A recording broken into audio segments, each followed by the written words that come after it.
So everybody, my name is Shannon and I am still waiting for my Satyr, and today we are kicking off the second phase of the High Republic with Path of Deceit by Justina Ireland and Tessa Gratton. The second I started this book, I was like, oh man, because listen, I love the High Republic. The High Republic is so good, and when I found out that we were going like 150 years in the past, I was like, why? Why are we going this far back in the past? Like, I want to hang out with my girlfriend Nestra. I want to see what happened to Stellan Geos because he's not dead and I will die on that hill.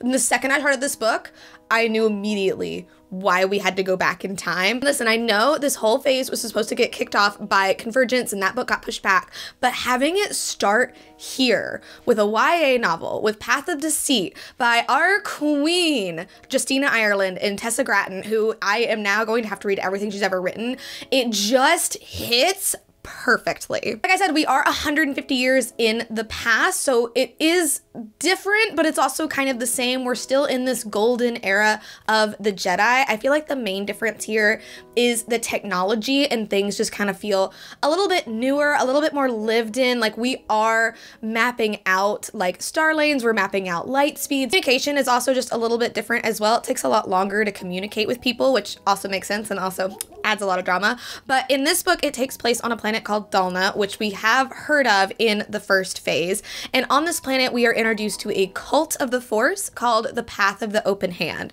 And their whole thing is that they follow this woman, she's known as the Mother, and it's all about letting the Force be free. And what that means is you are not using it for personal gain, you are just letting it do whatever it wants to do. So naturally, that pits them against the Jedi because the Jedi do in fact use the Force for their own gain. One of the best things that they ever could have done with this is to center it around a girl who is part of this cult. Her name is Marta Rowe, and Rowe should sound very familiar because the leader of the Nile in phase 1 was Merchirian Rowe, but she's one of our main characters. Her cousin is also a main character, but then it's also told from the perspective of a young Jedi Padawan named Kevmo.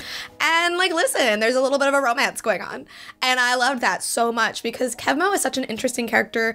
He was very different from other Jedi we've seen. And it's not that he wants to go against the Order or things like that. He definitely still believes in the Jedi, but he's definitely like a little bit more laid back, which was really fun. So when he meets Marta and she's so openly challenging his worldview, he's very receptive to it. And Marta herself loves the challenge. She loves, you know, having her worldview challenged because it allows her to just firmly state her beliefs because she is a true believer in this Force. Overall, this book was absolutely stunning. It was mind-blowing. Like, the last bit of it, my jaw was on the floor. It had me scrambling, like making all of these connections to not only phase 1, but like little Easter eggs that authors had placed in other Star Wars books. And I fully understand why we had to go back 150 years. I am so on board with it. And then we just got the cover reveal for the next YA novel for High Republic in Wave 2. This one's by Cavan Scott.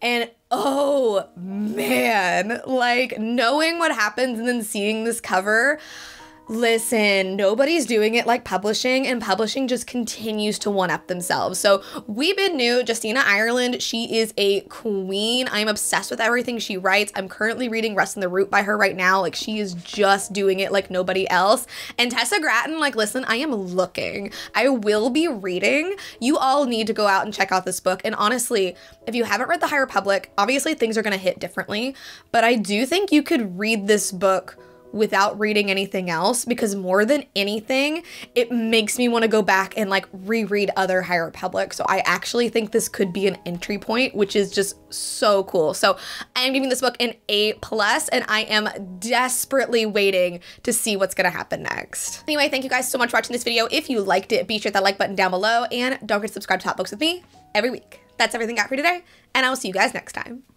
Bye.